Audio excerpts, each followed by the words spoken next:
Good evening, ladies and gentlemen. Sinister of the Gamer section bringing you an interview with the dev. Before introduce our guest. Hey, if you enjoyed the content, be sure to leave us a like. Give us a follow, things like that. But with that being said, go ahead and let our guest introduce himself. Hi, my name is Case. I work at Implausible Industries. I'm the art director and one of the founders of the studio. And we recently released our first game, Research and Destroy. So, right there. All right, all right. Oh yeah, so we'll get down to it. Yeah. What got you in the game, and what do you love about gaming? Gaming. So I grew up with gaming, really. I was maybe I'm obviously showing my age here, but I grew up with like the original arcade games and things like that. Hey, I'm there with you. Yeah. So I just I remember all the classic arcade games from way back when you had like Space Invaders and just all those Pac-Man and things like that. And so I was already quite obviously they were hot new technology at the time, and lots of fun. So I got into those pretty early. So you're talking about like late 70s, early 80s, right? Yep.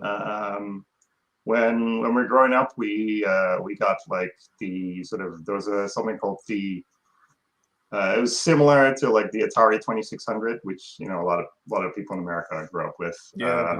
But there was another one in Europe called it was available in the US as well. In the US, it was called the Magnavox Odyssey 2. Yeah. And very similar graphics and very similar games and things like that. So that was like the first like home console that we had. Mm-hmm. And yeah, basically then it kind of stuck. Always like continued playing video games then throughout the 80s. Even though like after that console generation literally died, you had you had like you still go to the arcades and things like that. The graphics were getting much better and things like that. And then eventually also we got like a home computer. We got the Commodore 64, which is now mostly known for great games. Oh yeah, because we had the 128 while we was living in Germany back then. So. Oh yeah. Okay. I never had the 128, but I mean there was also something called the VIC-20, which is right before the Commodore 64, which friends of mine had. The Commodore 64 just had so many great games on it. It was really lasted for years as well. This machine, and this was really the age where like a lot of people, including myself, would just sort of like learn about computer graphics as well, and you would buy these magazines and they tell you how to make games. Just like really simple programming. You just basically copied the lines. It was really simple. Started doing my first graphics there as well. You had like really basic paint programs, but that wasn't really, you weren't really making games with that. You were just making graphics with it. But you could also make the you could like sprites. You make your sprites for games, and those you would first draw on graph paper. And then you had like, basically had like, okay, this dot needs to be colored and this will not. And then so you basically, you really did the one color, right? So you had a one color sprites, and you just first drew it on graph paper. And then after that, you'd have to basically put in all those numbers into the computer, I'll type them all in. And then it would give you your sprite. So that's like how this is my first computer graphics, basically. And then I continued working on continued playing with that, but not really. I was mostly just a player most of the time, really. So I mean, that's how I got into games, really, and sort of a little bit sort of noodling with it. Yeah. Okay. Brings me to my next question. How long have you been living in Tokyo? I've been living in Tokyo for nearly 15 years now, something like that. I don't really keep track of it anymore. Yeah, I grew up in the U.S. and in the Netherlands, which where I'm from. So that's that's why my English I think is quite good. And so after graduating from college, I moved to the UK to get a job in games, and then so I worked in games there for a couple of years. I got married there to my wife's Japanese, and then after working in the UK for a few years, about 8 years actually, we decided to move to Japan, and that's how I ended up in Tokyo. So that's kind of the short version of it. Yeah. Okay. Well, that's cool. Yeah, because I've been to the Netherlands years ago. Of course, I was a weed lab back then. Right. Yeah. But I mean, I enjoyed the country and the scenery, the food, and just everything. Yeah. So when I started in game, yeah, it's a beautiful country. I went back recently, and I still love it, obviously.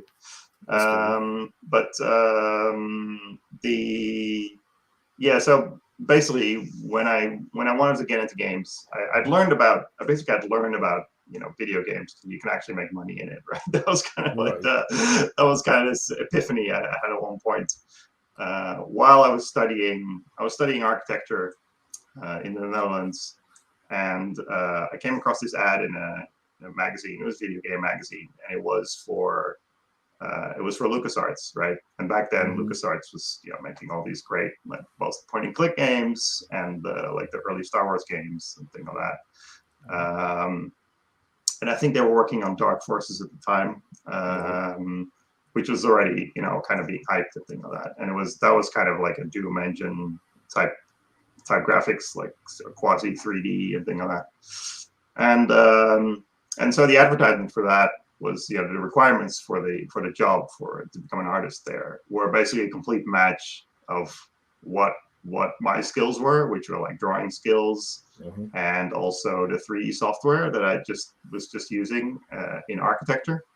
Right. So it was like, oh wow, this is a perfect match for me. This sounds like an awesome job, obviously. So. Right. So I did apply, obviously. I didn't get the job, but it really got me thinking, like, okay, how can I, I've got these skills. Clearly, this is the job for me, right? I mean, it's so I kept it in mind, and then a few years later, I learned that in the UK there was like a big industry of video games, whereas in Netherlands there weren't any studios at the time, and maybe one or something like that. But like in the UK, it had like, I'd probably say like hundreds of studios making mostly PC games at the time, but also this was late 90s by now, so still a lot of PlayStation games being made and things like that. So yeah, that got me like seriously thinking about, okay, maybe I just need to move across the pond, because it's just like it's a 45-minute flight from Holland to London. So I thought, I got to try this, and I eventually managed to get a job there. So that's how I ended up in England. That's awesome. Yeah. So I had to leave Holland really to pursue this career. Really, that was coming back to your question. Like, we'll talk about Holland, and really there weren't really any studios back then. Right. So I didn't have a choice. I had to leave. Opportunity knocks. I mean, you got to go where they are. Yeah, exactly. Yeah. I would have liked to go to the US because I'd lived there before. You're right. But with visas and things like that, it's still very difficult if you don't have experience. It's you can't get the green card and all that kind of stuff. Right. And I was really interested in a few American studios, of course. LucasArts was one of them, but the other one was Shiny Entertainment. I don't know if you remember them. I heard of them. Yeah, they made like really unique games, sort of in the 90s. They did the Earthworm Jim games, and something called MDK. They were really high tech. They had like really interesting technology and things like that. So, and made really like weird games generally. So, but I never, I never made it to. I was never able to work in the U.S. After I ended up being in England, so which is great. All right. Yeah. All right. Brings me on to your next question. How did you come up with the name of your company? Our company, Implausible Industries, right?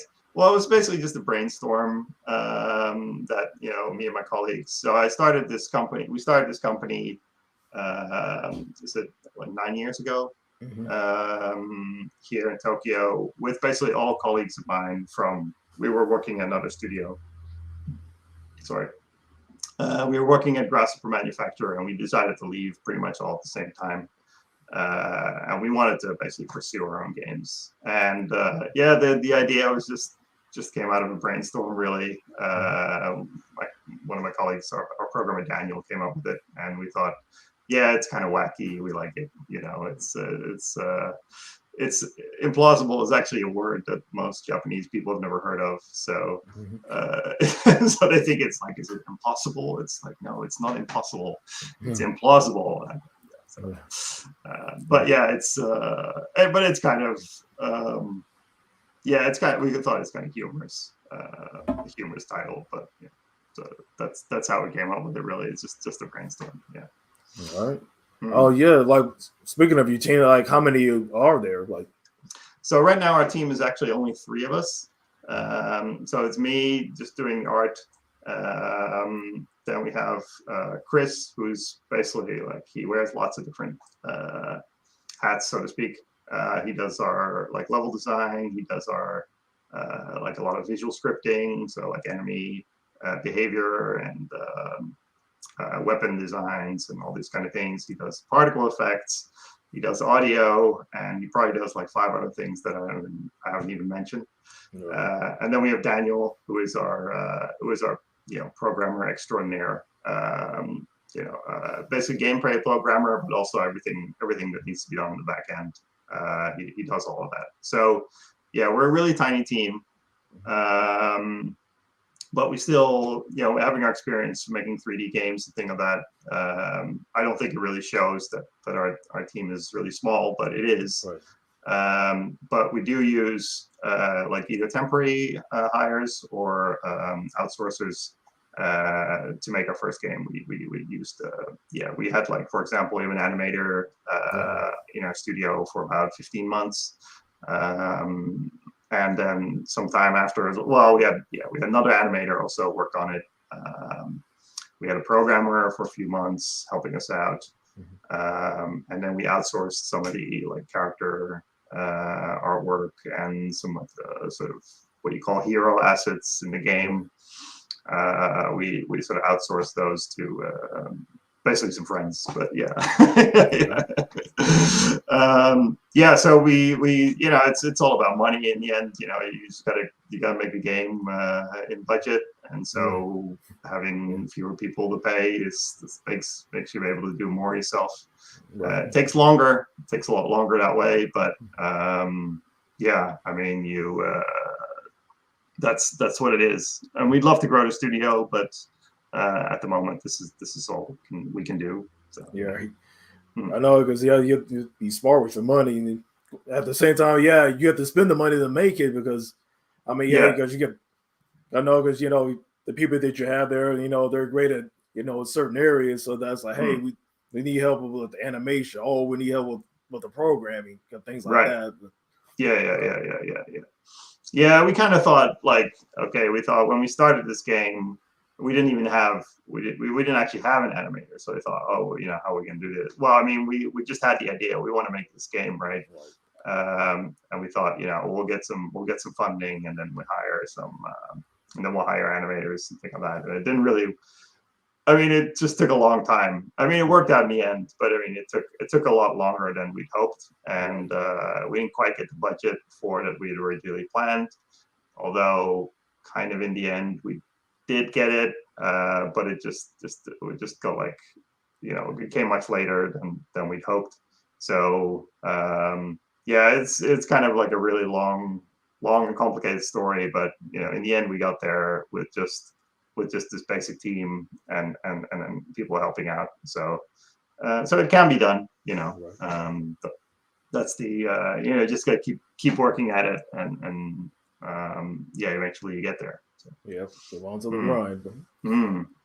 All right, well, yeah, that's fine. That's what. Well, of course, we're going to get into research and destroy. What was the inspiration behind it? So the inspiration behind Research and Destroy it came from idea from basically like mostly Daniel and Chris, who wanted to. We've been working on another game which we had like, yeah, it was like a third person shooter, I think, in which you had. Sorry, let me just tell a little bit. Yeah, give some context. So we're a full-time like video game studio, but so we don't actually, when we're not making our own games, we help out other studios in Japan working with Unreal Engine. So we were helping out at another studio with their game, and had like, like I said, a third-person shooter, and you had like some squad mates that were following you around doing wall running and things like that. And both Chris and Daniel had been playing XCOM, the kind of the one on the Xbox 360, the remake one at the time, and really liked it. And so I thought, oh, wouldn't it be cool if you had like this kind of had like an XCOM game with these kind of, or like something with the squads and doing like wall running and things like that, right? And have it be co-op. Wouldn't that be cool, right? Right. So I thought, okay, so there was this kind of like this mix of ideas, and they actually prototyped it while I was on holiday. So I came back, and there was like this really rough prototype, but so the idea behind it was like, yeah, okay, well, like wall running and people like being able to use rocket jumps and things like that. So you get like a bit more of a 3D feel than XCOM, which XCOM is of course very sort of it's mostly like a 2D game. Right.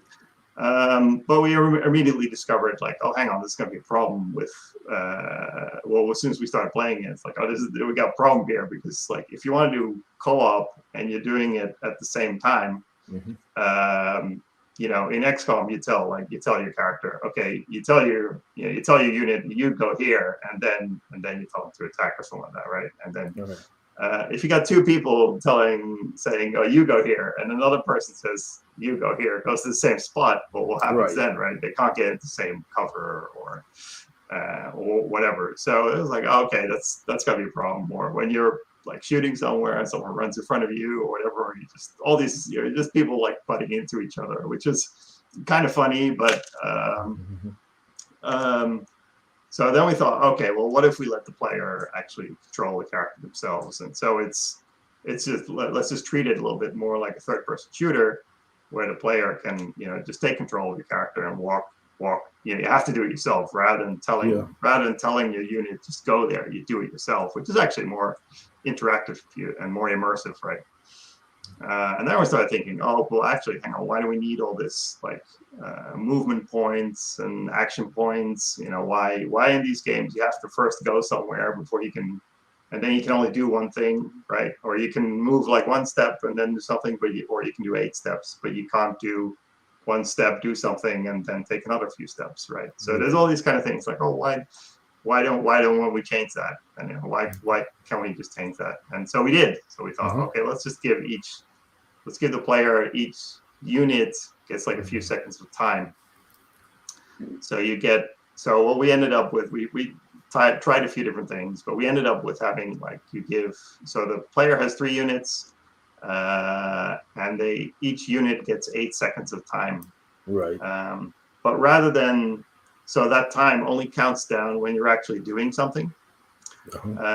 So only when you actually move, or when you're actually like doing an action, or when you're climbing, or when you're shooting, when you're aiming, only then does that time go down. And if you just let go of your controller, then you're completely stopped again. So it's still like a turn-based game, and you can kind of you can play it at your own pace. And it became like a whole different, like what we thought like really interesting mechanic.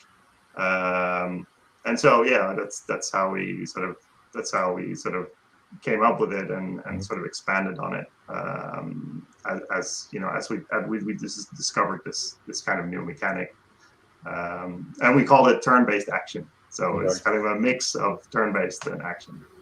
All right. All right. Before we move on to the next question, it's like, hey, we got Honest Gamer in here. It's like, this game is amazing. Oh, thanks very much. Yeah, thanks for coming through. Okay, all right. Thanks very much. Yeah. All right. On to my next question.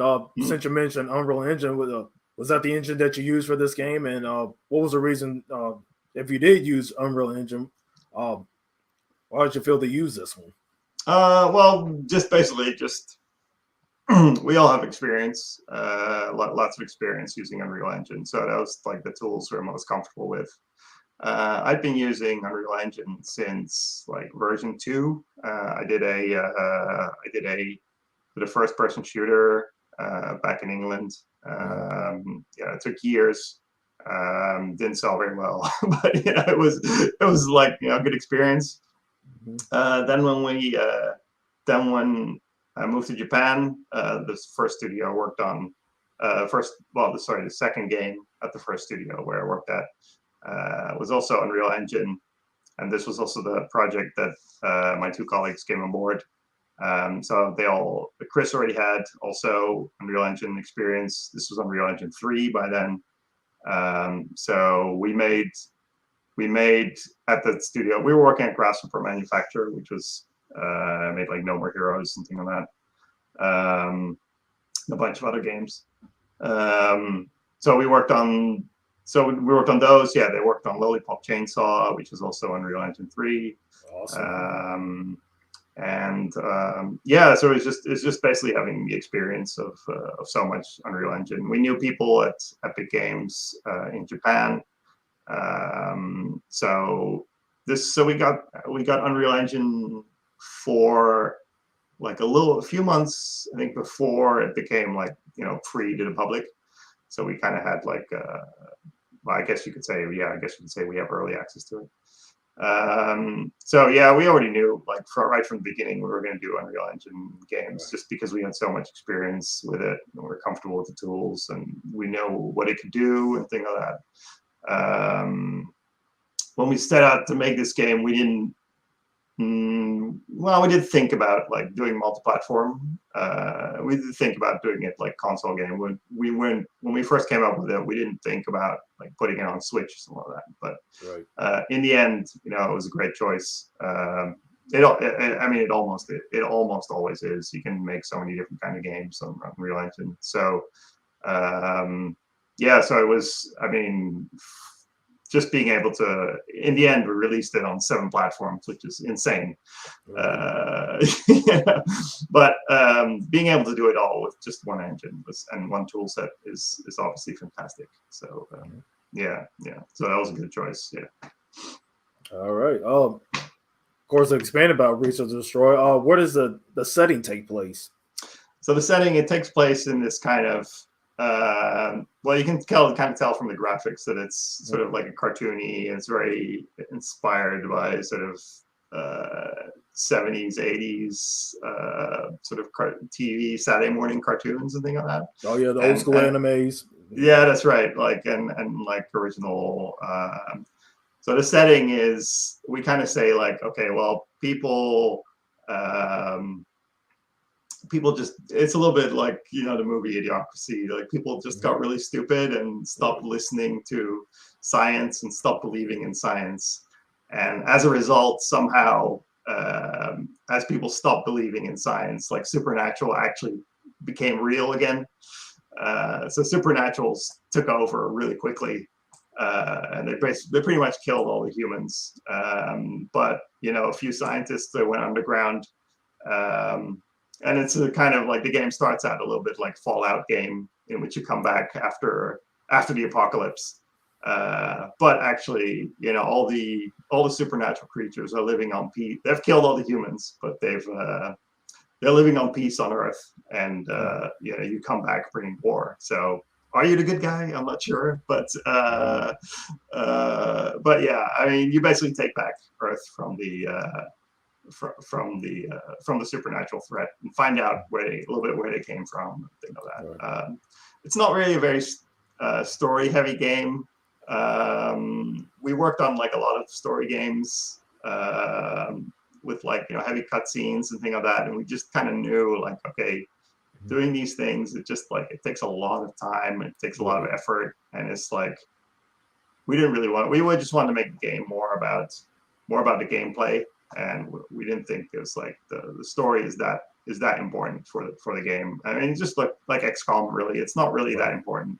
And some of the best games, have no story at all, like Mario or whatever. Right. And like personally, I don't always care for the games. There's some games which have huge stories, but in the end, it's just like you just go here, do this, shoot this, or find this thing. It doesn't matter as long as the player's entertained, right? So for us, it was more about like making an experience that the player can enjoy constantly. So yeah. All right. Oh yeah. What can you tell us about the characters in the game? So the characters. So we have these 3 scientists over there, and you can see there. That's Marie. That's Gary, and that's Larry. I mean, they're basically like. I mean, yes, they're characters, but we haven't really written them so much as characters. So. Just like in XCOM, you can just customize them. You can change their name even, so they don't really have their own stories and things like that. We just, again, it came from XCOM, so it was more about just they're your characters. You can do with them what you want. They don't really have classes except Gary, like the hazmat scientist. He's got like a little bit of he's got like extra health. He walks a little bit slower, but you can kind of compensate for that using certain weapons and gadgets to get around quicker. And the other 2, they're faster, but they have a little bit less health compared to Gary. But again, you can equip any weapon to them. We have something called heavy weapons and light weapons, where the heavy weapons will slow them down a little bit when they walk. But apart from that, it's they're all pretty simple. It's more about they're just because it came from XCOM. It's more like they're your units. Call them what you like, color them how you like. They're just have fun with them, right? That's the kind of idea behind them. So. Right. Yeah. All right. Cool. With the single players, how many sections are there? So the game is basically like a campaign-based game, and so like I said, we have so you can play the whole game in co-op and in single player. So you can, but you can join in the campaign at any point. So even during the points where you're just doing like you're researching and finding or you're building your new bases, and you're like at any point you can play co-op, but you can do single player as well. Okay. I'd say because it's such a game that you can play at your own pace, and so like it kind of plays like a third-person shooter that you can play at your own pace, because I said the game stops when you let go of your controller, so you can. The game's more about like, okay, what am I going to do? You constantly stop to think about what am I going to do, right? So really, like how long the campaign takes really will depend a lot on your play style. I'd say probably the quickest is probably maybe 8 hours. But if you want to see everything in the game, you're probably gonna have to play the campaign like probably 2 or 3 times, probably 3 times if you want to see every mission and things like that. Because it's also placed on a map. Like XCOM, we have a map of like sort of old Europe, in which you go to the different countries. And so we have like 12 maps, 12 territories, and then in that, when you go to that, so we have like a kind of strategy map you go to, and that's also like a level select thing. So let's say you go to Germany, then So when you have like you can have like up to 3 missions in Germany, 3 different missions in Germany, and then you get taken to the 3D map, and it's basically a big map in which the missions are all like in different locations of that map. So there'll be a little bit of overlap, you know, but you generally like you're working your way around this. You get to see all of it, all of that map, but during one mission you only get to see about a third of it. You can look around, but there's nothing there to do for you there. So so we have these, we have like so we have 12 of these big maps, and then some other maps as well. During the game, you can build universities, and sometimes you're called on to defend those. So they're kind of like a mini, almost like a tower defense type mission. You just got like a horde mode. It's a little bit like horde mode. Generally, you get like waves coming in. You have to survive those for a few rounds, something like that. So okay. So it's pretty game. It's a pretty big game actually. Yeah, and I think most players, you won't see all of it in your first playthrough, but the game was also kind of designed to be played multiple times. Oh yeah, replay value. Yeah, so we actually did that. So every game, every campaign is basically unique. With like every time you play to start a new campaign, we shuffle up some of the like the tech tree and thing of that. So you don't even know, like you can't really look online and say if I research this, what am I going to get next? It's like it's a little bit, it's randomized.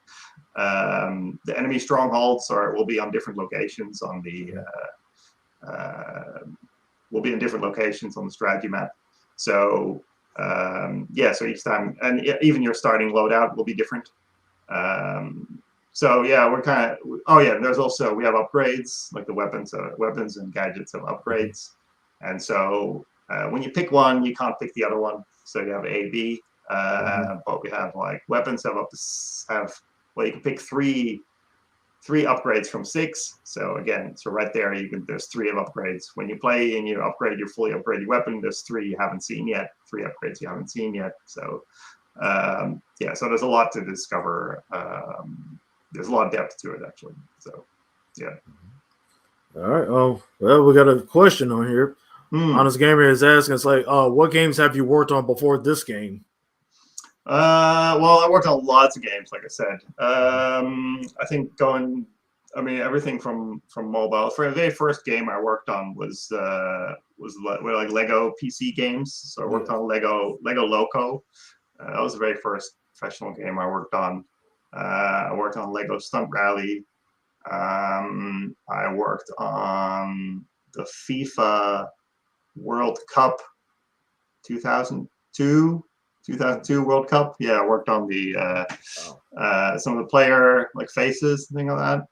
I'm trying to think. I worked on Italian Wars on GameCube. A little bit on the Wii version as well. Right.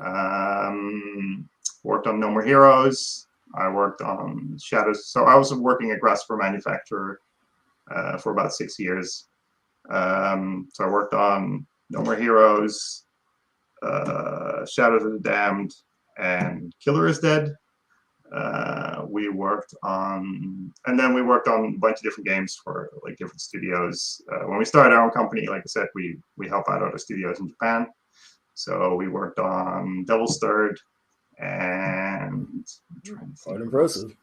Yeah, and we worked with Platinum Games on what's it called? Scalebound, but didn't come out. Unfortunately, it got canceled. But I worked on Shenmue 3 as well. Shenmue 3 as well. So that was a couple of years ago. That was kind of right before we sort of went full time into working on our own game. And I'm still right now. I'm working on. I've been working on a bunch of different things for different clients. So and in between, I've worked on other smaller things as well. But those are just the first ones that pop up in my head. I worked on a VR game with Square Enix. I worked on. I worked on some other soccer game. I worked on a bunch of mobile games. Just all over the place, really. Yeah.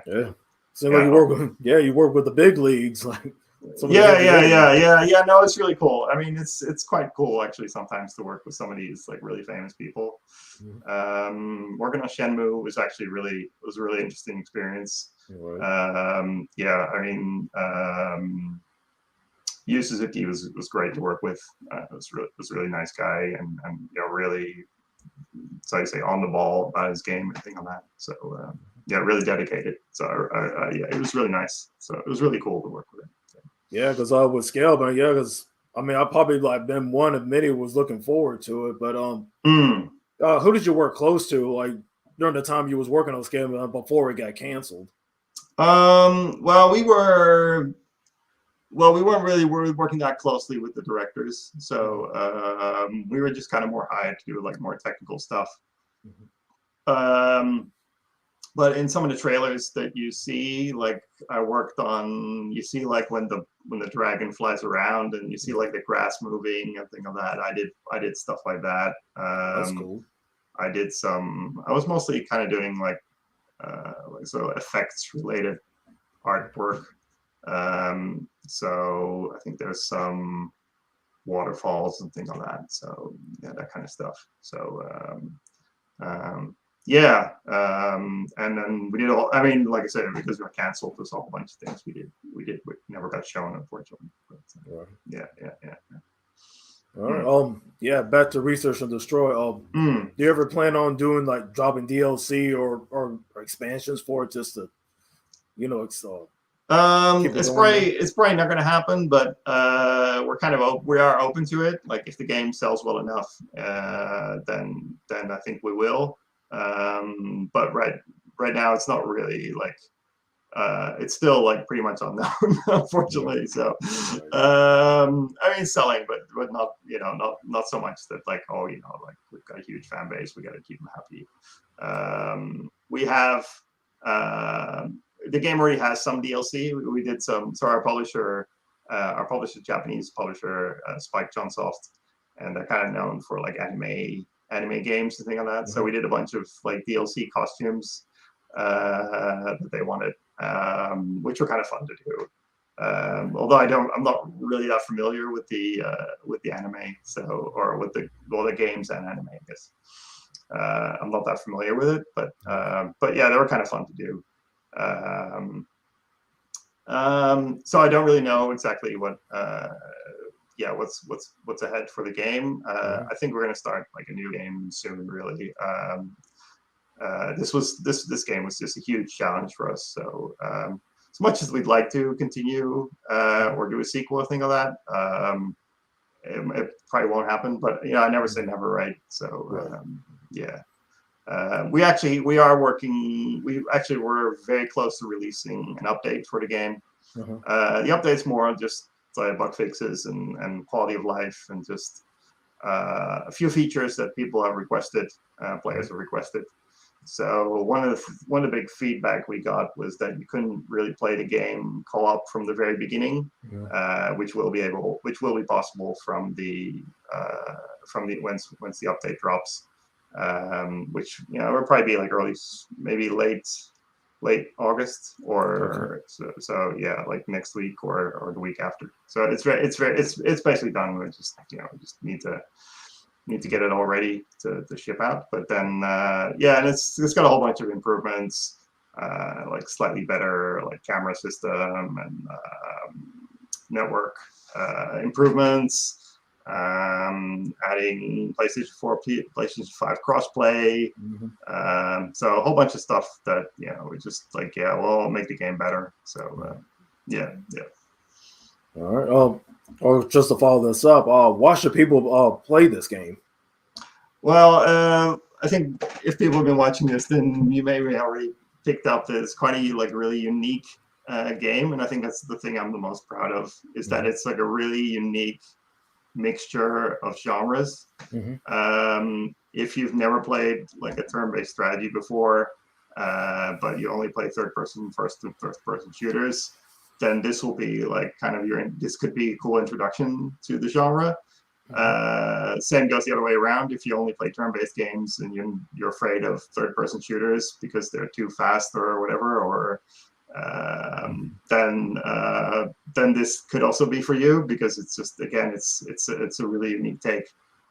There's really nothing out there like it, I think, as far as I know, and so that's what I think makes it really unique. And a lot of games these days are well, I mean, of course there are lots of unique games, but I mean, I think it's pretty rare for something to like almost be a new genre, which is, I'm talking myself a bit, but again, I think it's really unique. I'd love to see more games do the same thing as we've done. It would be very interesting. It was actually one of the reasons why we felt we needed to make this game, because we thought when we had that prototype and it was starting to come together, and we're like, yeah, no one's going to make a game like this, are they? So we kind of like, we want to see this through. We have to do it. We have to do it. And so it took many years, but I think it's just it's a really relaxing game in a way. It's really humorous as well. When you die and think of that, it's usually you've done something stupid, and it's like it kind of shows it off at being stupid. It's like a comedy. Even when you fail, you'll still be laughing at it, because you'll have like flown your rocket boots into the wall or something like that, and because of that you messed up, but you're laughing at because because it's hilarious on screen, and you're like ragdolling and things like that. The characters, the enemy characters do stupid stuff as well. So and it's co-op again. That's another great thing about it. It's a lot of fun to play. You can grief each other a little bit, but not that much. It's designed as a co-op game. You can do like a little bit of griefing, and so you can just be kind of playful with it. There's a lot to discover in the game, but I think I'm really proud of this game. It's probably one of the best games I've worked on, and I've worked on many games. So yeah. All right. Oh, yeah. It's like, to the folks out there, it's like they're probably want to know, like, when will this game be released? Well, it's already out. So it's already been out since it came out in late April, and it's out on everything. So it's on. You can see there, right? It's on. I'm trying to look in the mirror. Okay, so it's on Steam. It's on Switch. It's on PlayStation 4. It's on PlayStation 5. It's on Xbox One and Xbox Series X and S. It's actually on Game Pass as well. So if you're on Game Pass, you don't even have to buy it. It's on the Windows Store even. The Xbox version is like fully cross-play with all the other Xbox versions. Oh, that's cool. It's got the smart delivery thing, so if you buy it on Xbox, you'll get you get the version that best matches your system. We even have the touch controls, so if you got like the Game Pass Ultimate thing, you can play you can play it on your phone even. That's cool. We spent some time doing the touch controls for it even. Like I said, PlayStation 4, PlayStation 5, they both they will, like, from whatever, as soon as the update drops, it'll be like cross play as well between PlayStation 4, PlayStation 5. So yeah, it's out there. We actually have demos as well. Awesome. So if there's a Steam demo, PlayStation 4 demo, and PlayStation 5 demo, and Switch demo. Now they might be a little bit out of date. Like, it's usually how it goes with demos, right? Like there might not. There's a few things not as polished as the final game. The final game gets updated, but the demo doesn't. But it's I mean, it's check it out. I mean, it's you got no excuse really. Sure. All right. Well, that's all the time that we have. I was like, before we, give your outro, I was like, you want to tell everybody out there where they can find you at? Like, do you have, like, where they can follow you on, if you have social medias? All right. Okay. The best thing for us to is probably to follow us on Twitter, which is at Implausible Indie with a Y at the end, because Implausible Industries didn't fit, and Implausible Indie with IE didn't fit it. So Implausible Indie. And that's probably where we're most active. We got a website as well. Just search for Implausible Industries. Yeah, or just search for Research and Destroy. You'll find the game, and you'll eventually find our website and things like that as well. We are on Facebook, just not as active. If you can find our Discord, is a little bit hard to find, but you can find us on Discord as well. The best way to find our Discord is to first go to Steam. So from there you'll be able to find it. Or on Twitter. So that's it. All right.